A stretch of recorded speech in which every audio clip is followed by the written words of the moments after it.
Good morning. I offer you grace and peace from our Lord Jesus Christ and a warm welcome to worship at Second Presbyterian Church in Indianapolis.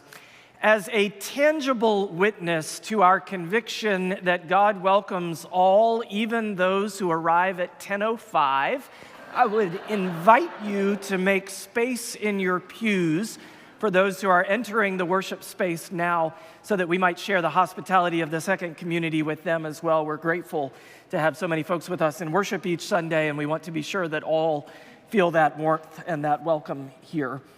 Because we are gathered by the God who calls and equips and enlivens and sends us, we're gathered to worship the God who holds this whole world in grace and in love. This morning we conclude a series of sermons reflecting on stories from the Bible's first book and the words of author Marilynne Robinson in her most recent work, Reading Genesis. I told someone this week that I was really going to miss this series, and their response was, "You might be the only person." I know that it's been a dense series, but grateful to all of you for hanging in there through these 5 weeks. If you're a guest in worship this morning, especially if it's your first time, we want you to experience the embrace of the Second Community. We invite members and guests alike in this moment to sign and pass the blue welcome books that are on each one of your pews. If you turn to the back page of your bulletin for just a moment, you'll see a list of events that are coming up in the life of our church. Those are all available on our website at secondchurch.org/events, but I want to mention a couple that are coming up very quickly.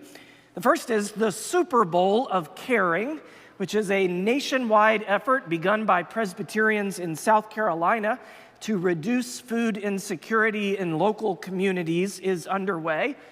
Today, you will find our youth standing at the exits with soup pots to collect money for our Northside Food Pantry. You can also always donate online. And today is the last day to donate your non-perishable food items in the atrium. Second Act, that's our monthly gathering for folks in the second half of life, will take place tomorrow afternoon at 3 o'clock in McFarland Hall. Second Act is in for a treat, as you'll hear from a young adult from Kenya who will share his story as a beneficiary of our Umoja partnership. This morning you have already heard, and we are delighted to have our second chamber players leading us in worship. This intergenerational ensemble welcomes musicians who have played a brass, wind, or stringed instrument in the last 3 years. If you would like to be a part of this group, please visit our website, secondchurch.org/MFA. Shelley and John are in Tennessee today with other members of the Chapel Organ Committee visiting the workshop of Richards and Fowlkes, where they will see and hear for the first time our new chapel organ. We are grateful for the musicians who are filling in for them today. We welcome Amy Hughley, who is the Associate Artistic Director of the Indianapolis Children's Choir and our guest choir conductor today.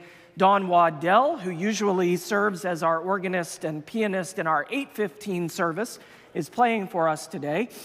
And finally, we are especially honored to welcome Dr. Dan Forrest, conductor, pianist, and prolific composer of sacred music. Dan's music has received numerous awards and distinctions.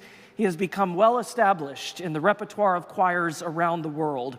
He will accompany the Sanctuary Choir and you, our congregation, as we sing his arrangement of Great Is Thy Faithfulness as our closing hymn today. Where is Dan?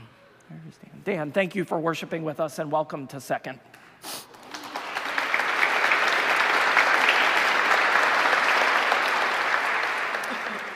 Immediately following worship today, members of the Second Presbyterian Church congregation are encouraged to remain in the sanctuary for our annual congregational meeting. We'll hear reports, we'll approve a budget, and elect elders, deacons, and members of our nominating committee. And finally, we have been in a season of celebrations of ordinations, and I would like to share with you that this afternoon at Broadway Presbyterian Church in New York City, Audrey Thorne, one of our first-year Lake Fellows, will be ordained as a minister of word and sacrament. Audrey and the Broadway Presbyterian Church, as well as the Presbytery of New York City, are celebrating that ordination, and we join them in gratitude for Audrey's call to ordained ministry.